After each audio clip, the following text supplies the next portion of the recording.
Okay, welcome back, Let's Players. It's time for episode 18, yeah, 18 of Let's Play Fire Emblem. In this one, it's called The Noble Lady of Kaleen. I don't think I need to explain why, just in case you guys are really slow or something, but yeah, in case you don't remember who the Noble Lady of Kaleen was, that would be Lyn. Anyways, I know what you're thinking. Why, I hear you cry, is he uploading video in the middle of the week? Well, I'm recording the audio release in the middle of the week. I have no idea when this is going to be uploaded, but it's probably going to be uploaded the same night, maybe Wednesday. But anyways, yeah, it's because normally I do it, I try to do it every weekend, and most times though I end up doing it every 2 weekends.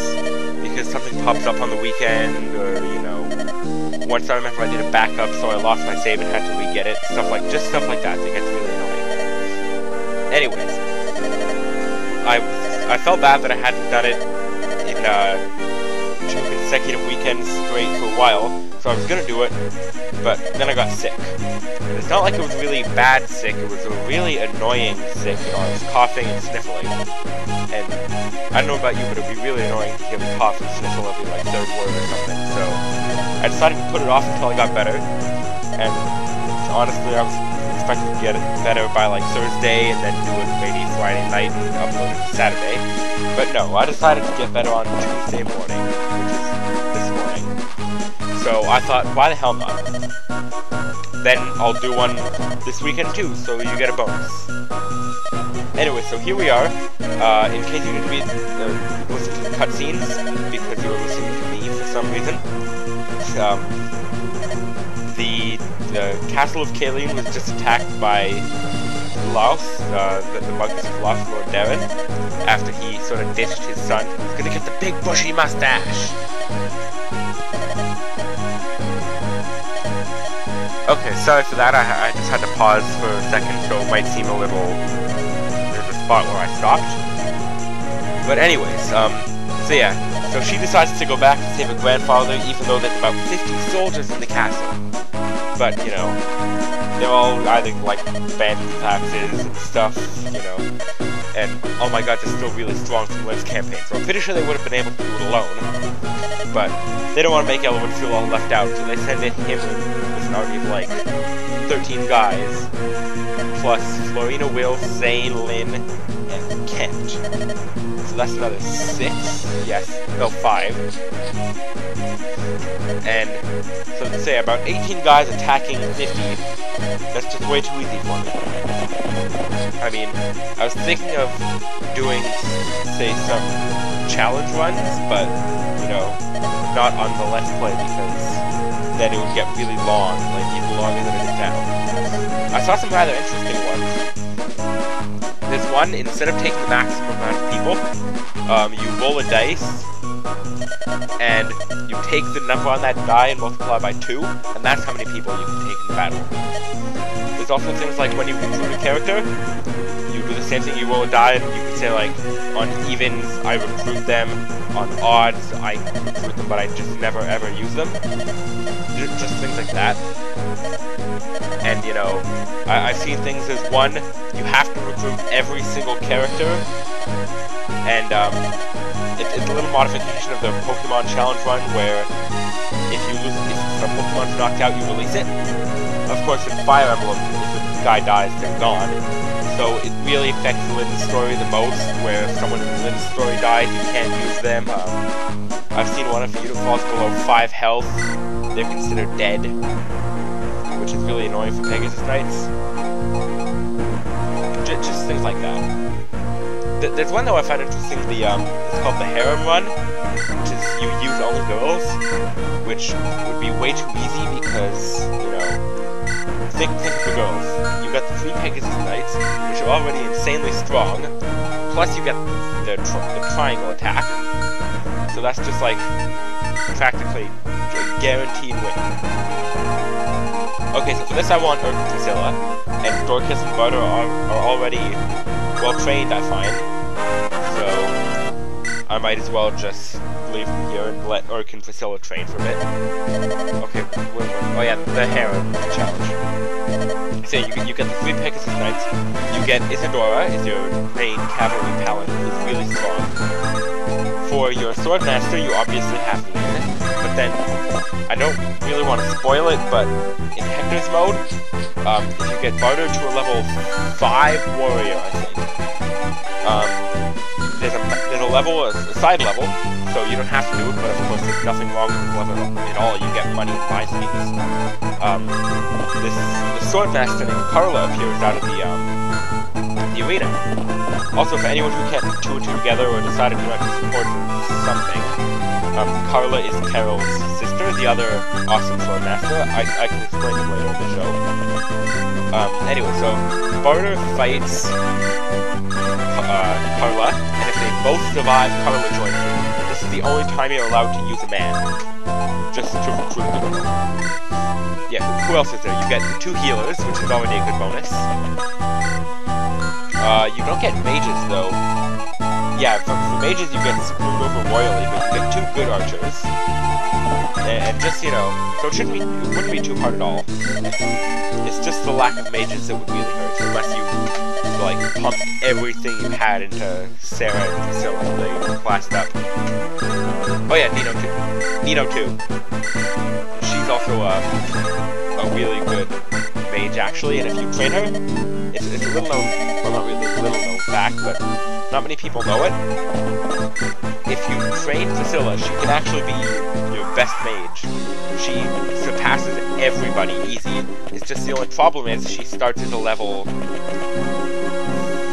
5 mage, so it's really hard to train her because she shows up really late in the game. Anyways, where was I? I was gonna fight Carol. He's not a girl. He's a guy, and he's probably the most badass, you know, the most powerful swordsman in the game next to Lyn. I mean, it's actually a pretty close match on who's better. Carol, he starts as a pre-promoted level 7 swordmaster, so you would expect him to be rather weak, because most pre-promotes you get tend to be weaker than, like, especially weaker than ones you train. Like, Marquess is much weaker than any cavalier you can train as a paladin, and it's really weaker than Isadora too, if you think about it.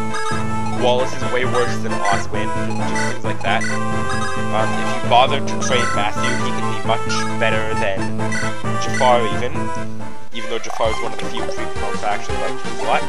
It's just I prefer to keep Matthew as a thief, because his speed is always really high, but for me his strength is a little bit of a gamble, so I don't want to send in a guy with really no strength. But yeah, Carol, there's a few others too. There's Lord Pent, who's really good for that.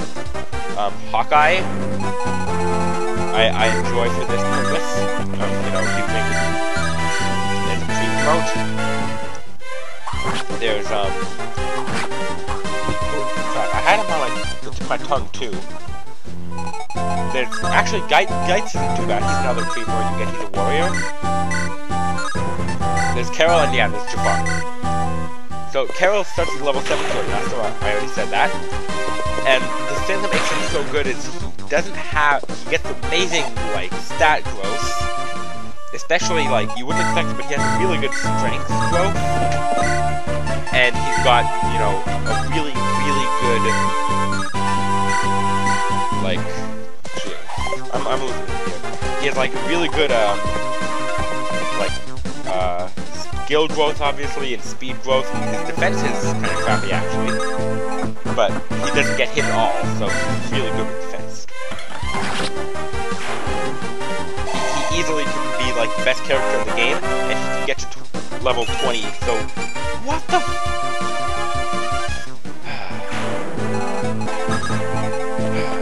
man, this isn't gonna be my level for hitting people. I can just see it. Just how many times I've been missing. Like level, 80% chance that I miss. I get pissed off when that happens so much. Okay, so yeah, and also, sorry, I'm once again losing track, but the next best part about Carol is he starts with the loadout, which is the strongest sword in the game, besides, you know, the legendary sword, the regal blade. It has a critical chance of 40, I think. It puts its critical chance at some insanely high level, but it can only be used by Myrmidons, Swordmasters, and Lyndis. I think it can be used by Nomad Troopers too, the Nomads with swords. Well, the classed up Nomads who can use swords, but I'm not too sure about that actually. But yeah, there's another one you get, recruit Carla. She starts with one bacon arrow once you get into Valley Weed. But I mean, come on, the Manny Caddy is still pretty awesome. The Wodow only has 20 hits to it, same as the Killing Edge, but the Manny Caddy has 45. So yeah, it is also probably the best weapon in the game, especially since you get it so early and stuff. You just have to watch out to make sure it's not used. But like what I just thought was kind of wasting it. Okay, so this doesn't look like 50 guys. I can assume that there were several more, say, inside the castle, which probably found out 50, but those guys aren't too powerful either. I mean, there's nothing particularly special about any of the guys who show up here, except, of course, in the next map, you can recruit 2. One's familiar, but in case you didn't want to get the unfamiliar one, you have to get the familiar one.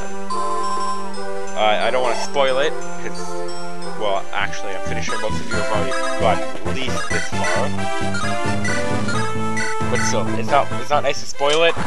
I'm just going to give you a little hint. There's a lot of confusion about him. Or her. Yeah, I think that gave it away way too much. But the other guy, no, I haven't, you know, you don't see yet at all. But another hint, just in case you played it and are really, like, have no idea when you get here, you completely forget. He's the first of his class you get. So far. I mean, so what haven't we got yet? We haven't got any... I'm not talking about pre-promotes, like, you get one of every class almost, except the Valkyrie. That one you need to train Priscilla up, which I never tend to do for some reason. Oh yeah, you don't get a Falconite either, train, like a pre-promoted Falconite in this one, but you get your 3 Pegasus Knights are easily, like, amazing candidates for it. Anyway, so we haven't gotten a Mercenary yet, we haven't gotten a Shaman yet, and that's about it, I think. We haven't gotten a Pirate yet. Yeah, we haven't got a Pirate, a Mercenary, or a Shaman yet. Let me know if I missed anything. Well, not now, but like when you comment on the video after you watch it, I hope.